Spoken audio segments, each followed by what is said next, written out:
great on ice. Spam. It's a lot of meats. Jell-O, gelatin, and make some fun. Remember the thrill of stretching $1 in the 1960s? Nothing quite compared to the gourmet adventure of canned beans, powdered milk, and generic bread.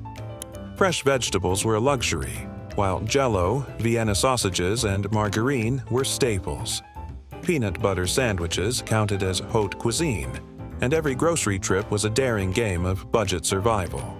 From instant pudding to cheap hot dogs, shopping was less about flavor and more about who could survive the week with the fewest sacrifices. So, join us today as we explore 25 grocery items from the 1960s you bought if you were poor. Campbell's makes your cooking good. If culinary ambition had a budget, it was called Campbell's Soup. Every poor 1960s household knew the magic of opening a can and calling it dinner. Tomato, chicken noodle, or cream of mushroom. Each variety promised a world-class dining experience when paired with stale bread or soda crackers. Gourmet? Not exactly. But in an era before microwaves were standard, the simplicity of heating a tin on the stove was revolutionary. Who needed fresh ingredients when you had sodium-packed liquid meals that could stretch for multiple dinners? Campbell's was the official sponsor of Dinner in a Hurry for every penny-pinching parent. Campbell's Soup may have kept families warm, but when it came to protein-packed dinners, was there a more versatile, mysterious, and shelf-stable option than Hormel Spam to turn a quick meal into something slightly adventurous? Spam. It's a lot of meats, but not a lot of money. Spam, the crown jewel of 1960s thrifty cuisine. Cheap, canned, and frighteningly versatile, it could be fried, baked, or cubed into just about anything that vaguely resembled a meal. Breakfast, Spam omelet. Lunch, Spam sandwich. Dinner, Spam surprise casserole. Forget steak or chicken. Spam was the great equalizer of the poor man's diet, offering mystery meat with just enough shelf life to outlast a minor apocalypse. It was the one product that proudly declared, yes, you are eating processed meat, and yes, you should be proud of it.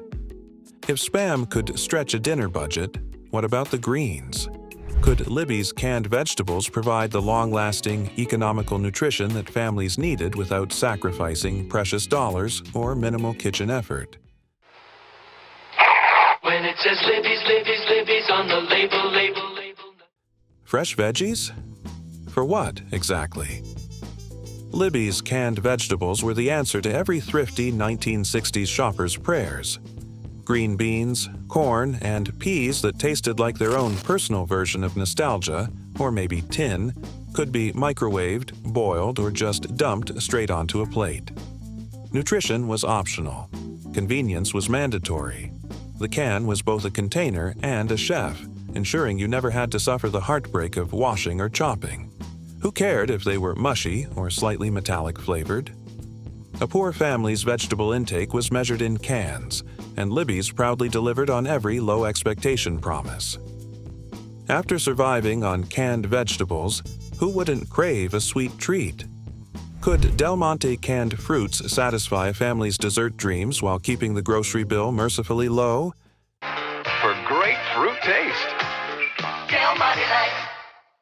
Because peeling a fresh orange is so last century, Del Monte canned fruits were the pinnacle of 1960s luxury for cash-strapped households. Peaches, pears, and pineapple chunks suspended in syrup made fruit eating, both effortless and slightly suspicious. No need for knives, juicing, or actual freshness, just pop the can and marvel at the sweet, sugary miracle inside. Dessert, breakfast, or side dish, it didn't matter. Canned fruit was the multi-purpose star of the pantry. Who needed nature's bounty when syrup-soaked peaches could transport you straight to the glamorous, frugal lifestyle of a mid-century kitchen connoisseur? I am Chef Boyardee. Ask for Chef Boyardee's spaghetti dinner. Only about 15 cents a serving. Nothing screams fine dining like a tin of Chef Boyardee, where spaghetti and meatballs came pre-cooked, pre-sauced, and suspiciously orange. For families on a budget, it was the miracle of modern convenience. Open a can, pour on a plate, and voila, instant dinner. Gourmet chefs might scoff, but who cared when you were balancing pennies and appetites? Bonus points. It doubled as a toy for kids pretending to slurp noodles with a fork like mini Italians. Whether you were celebrating Tuesday or mourning the fridge's emptiness, Chef Boyardee guaranteed the illusion of effort without lifting more than a can opener. When pasta became a household staple, how did Kraft macaroni and cheese redefine budget-friendly comfort food with its cheesy neon orange charm for families who wanted both ease and flavor? Kraft macaroni and cheese dinner. And to get any of tonight's recipes free, send a postcard with your name and address. Kraft Mac and Cheese, the blue box of dreams for anyone whose wallet said no, but taste buds demanded yes.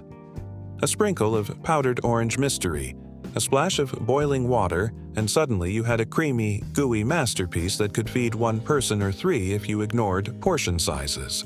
Parents loved it, kids adored it, and nutritionists probably cried quietly in the corner. It was comfort food with a side of financial genius. Because why buy real cheese when you could embrace the powdered, neon orange future? Mac and cheese, saving budgets and taste buds, one box at a time. If mac and cheese was the ultimate comfort food, could Kraft Velveeta elevate humble meals further, adding creamy, processed indulgence to the pantry arsenal of thrifty households? Treat after school. Smart mothers make it a Velveeta treat for extra fine nutrition.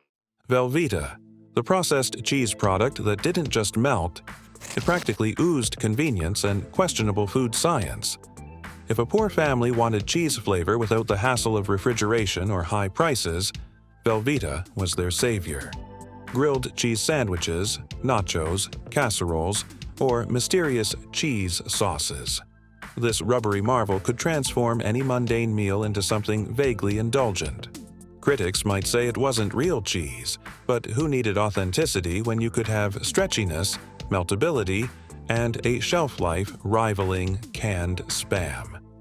Velveeta, turning budget-conscious households into cheesy culinary wizards since the 1960s.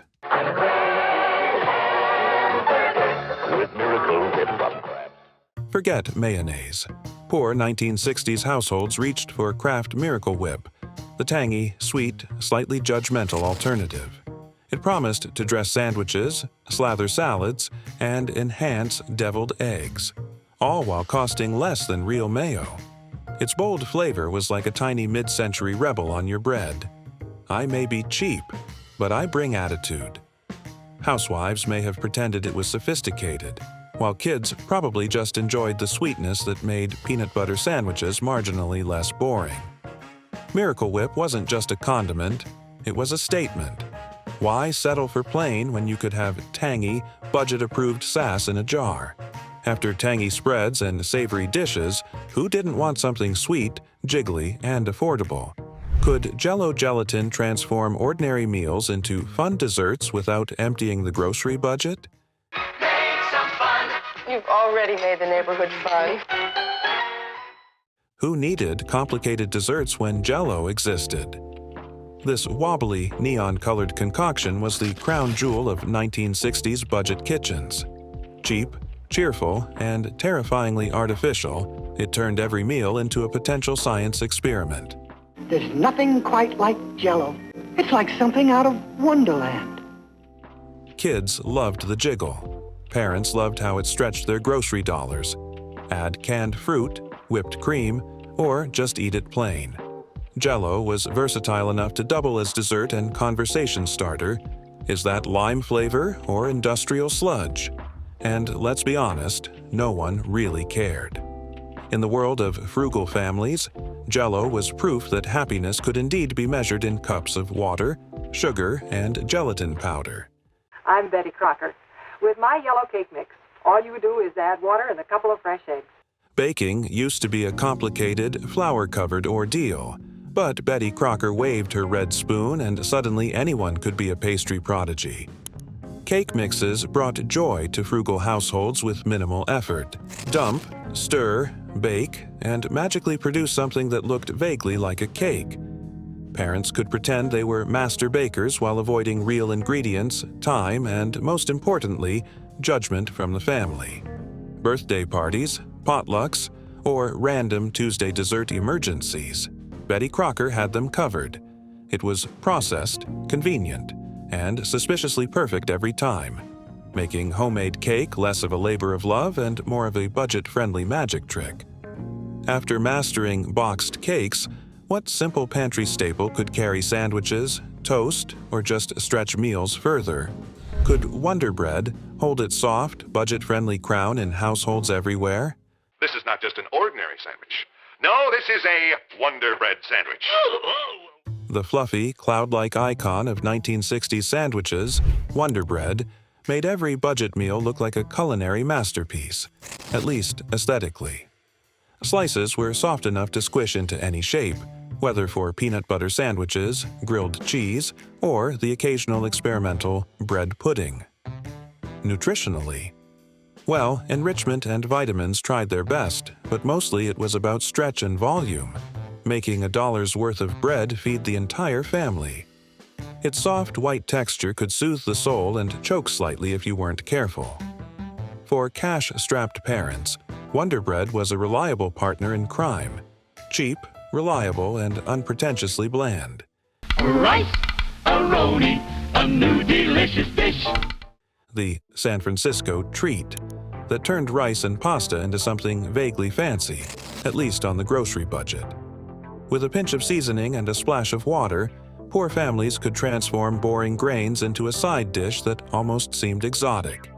No need for culinary skills or fresh ingredients, just open, pour, boil, and marvel at your own efficiency.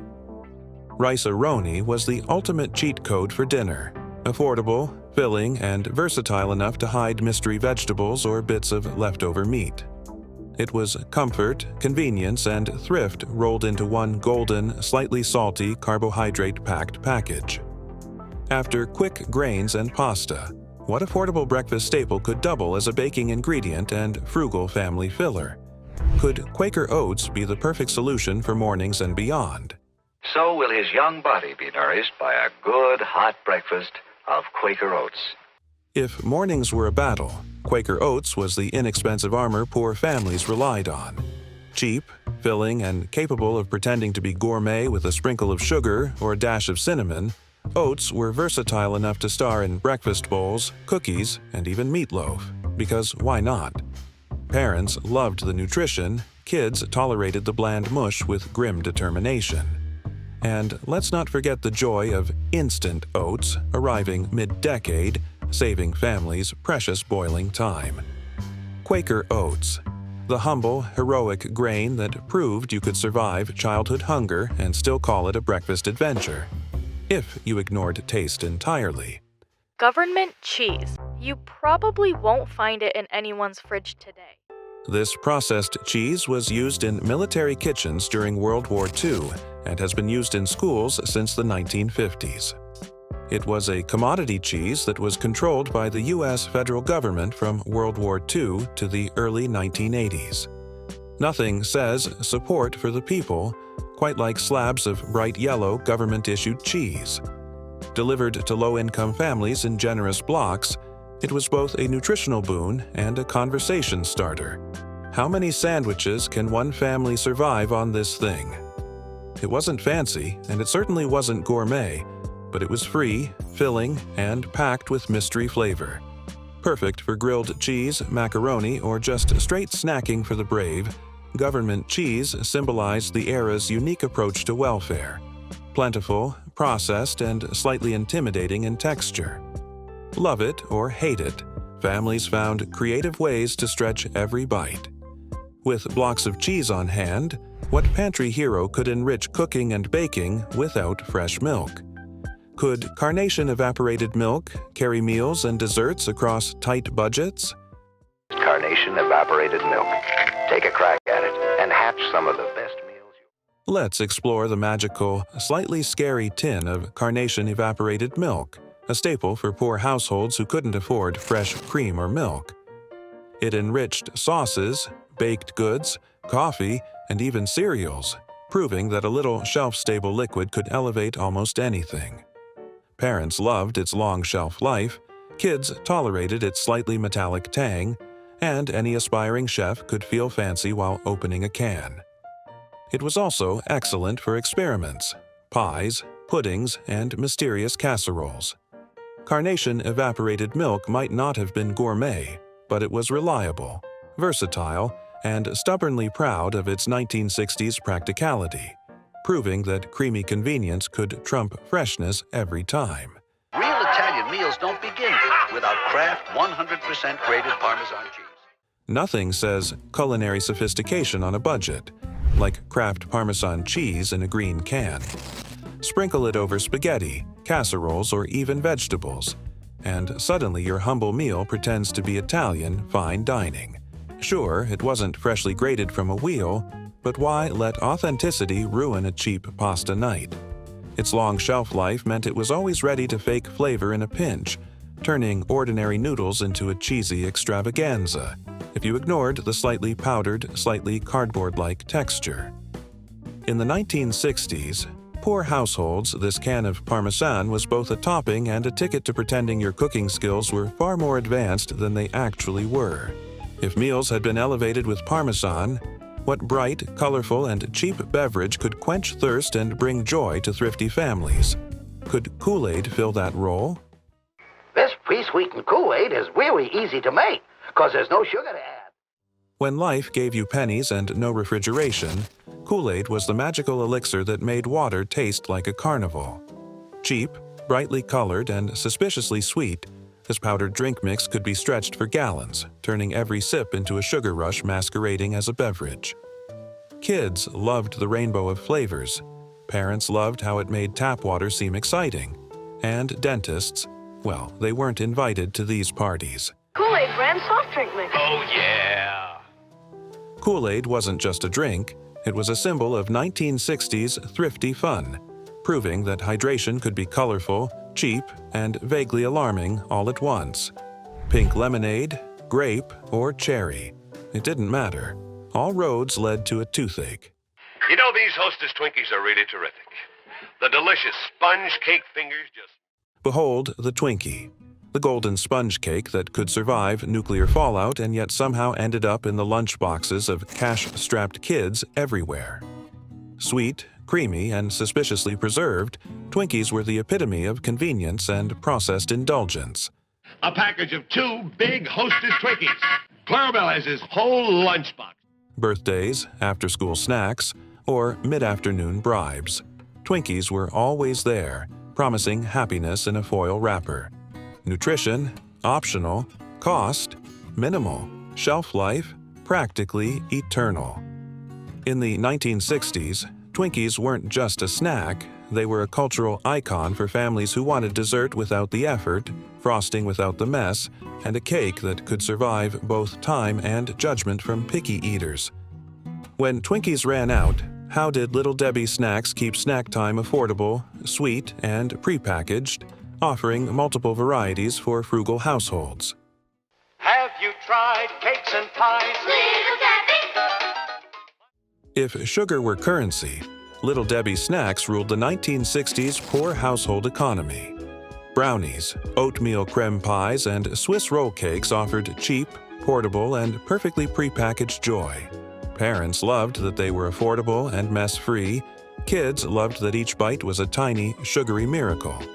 Baking was optional, flavor was guaranteed, and portion control. Well, let's not pretend it existed. Little Debbie turned pantry shelves into a candy land of convenience and budget-friendly decadence, proving that happiness could be wrapped in colorful paper.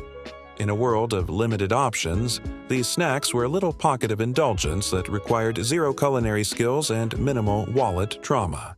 Cracker Jack, candy-coated popcorn, peanuts and a fry. Popcorn, caramel, and a surprise prize, Cracker Jack was the 1960s poor household's version of fine dining entertainment. Cheap, crunchy, and sticky enough to guarantee that fingers needed immediate licking, it doubled as a snack and miniature toy dispenser. Kids delighted in the thrill of the mystery prize, often a tiny plastic trinket or paper sticker, while parents secretly enjoyed that it kept them occupied for 5 whole minutes. Sweet, salty, and suspiciously addictive, Cracker Jack was the kind of snack that made a dollar stretch further than any nutritious meal ever could. In short, it was edible happiness with a bonus of glittering disappointment. After caramel popcorn and tiny prizes, what protein-packed, shelf-stable meat could slide into sandwiches or fried dinners without breaking the family budget? Spam. Luncheon meat, naturally. Now Doritos brand tortilla chips have the great taste of cheese. Doritos were introduced by Frito-Lay and quickly became a revolutionary snack in American households, especially among lower and middle-income families looking for something inexpensive, flavorful, and convenient. Cheese! Doritos, taste as good as they crunch. Originally, they were marketed as tortilla chips, inspired by traditional Mexican cuisine and intended to use leftover tortillas from restaurants. The snack's appeal lay in its crispy texture, salty flavor, and portability, making it ideal for lunches, parties, or quick snacks at home. Doritos were sold in small, affordable bags, which meant even families on tight budgets could enjoy them. Over time, flavors like nacho cheese and Cool Ranch were added, but the original simple salted version remained a cheap, satisfying treat that became a staple of 1960s snacking culture. The Snack Lover, Armour Star Vienna Sausage, and Armour Star Potted Meat. Tiny, metallic-flavored, and conveniently canned, Vienna sausages were the ultimate survival snack for cash-strapped families. Cheap enough to buy by the can, long-lasting enough to outlive fresh meat, they were perfect for sandwiches, casseroles, or just straight from the tin if you were feeling adventurous. What Grace Viennas are so good to eat. Then share this can with me, my friend. Children tolerated their salty, slippery texture, while parents silently prayed they weren't buying expired batches. Vienna sausages, proving that tiny things can pack a huge punch in sodium, suspicion, and curiosity. For a 1960s poor household, they were the snack that said, "You're eating dinner, and somehow it's edible." If miniature sausages were on the plate, what ready-to-fry, shelf-stable meal could feed families quickly and cheaply, offering salty, protein-rich satisfaction? Was canned hash the final budget hero? Broadcast corned beef hash. Broadcast. Just like Grandma used to open. Corned beef or pork hash? The lazy cook's dream and the poor family's culinary lifeline. Open a can, fry it up, and you have a protein-packed, greasy, and slightly terrifying breakfast, lunch, or dinner. Eggs, potatoes, or toast. Sure, if you wanted to get fancy, shelf-stable, salty, and calorie-dense, canned hash could feed a family with minimal effort while maximizing sodium intake. It smelled questionable, looked even more questionable, but for penny-pinching households, it was a miracle disguised in a metal can.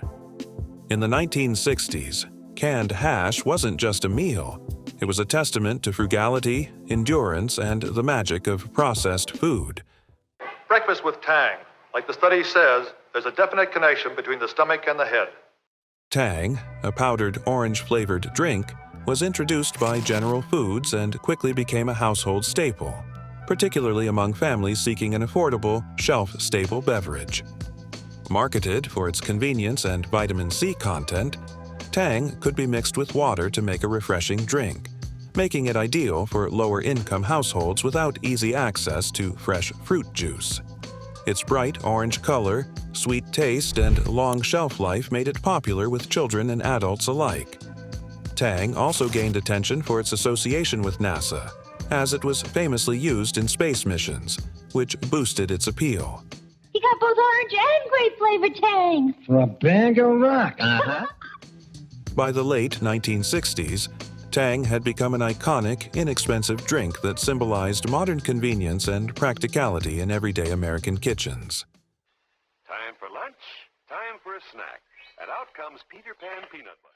Sticky, nutty, and proudly affordable, Peter Pan peanut butter was a budget hero of the 1960s kitchen. Spread it on Wonder Bread, mix it with jelly, Or just scoop it straight from the jar for a protein boost that didn't break the bank. Cheap, shelf-stable, and surprisingly versatile, it could appear in sandwiches, cookies, or even a sneaky mid-afternoon snack. Everybody has a good word for Peter Pan. Peanuttiest. Peanuttiest. Kids adored it. Parents tolerated the mess, and the jar lasted long enough to test patience and imagination. Peter Pan peanut butter wasn't just a spread.